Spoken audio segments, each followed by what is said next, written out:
mutum ya yi diploma kuma yana so ya nemi scholarship, shin shi ma zai iya neman waɗannan scholarships nan da ake bayarwa a ƙasashen turai, mai yiwuwa wataƙila ya je ya yi digirinsa na farko ya samu direct entry?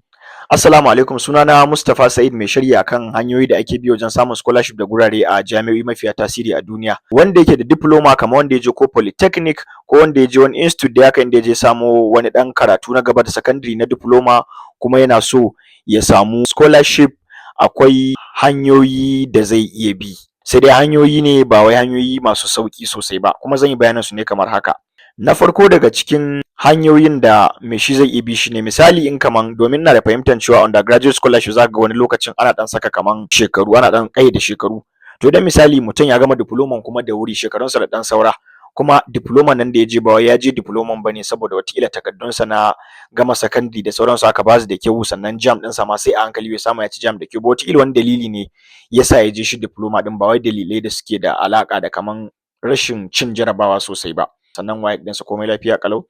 Daga cikin abin da zai iya shi ne zai iya duba wasu maybe undergraduate scholarships waɗanda za su iya considering ɗinsa, musamman a nan ƙasashen Afirka.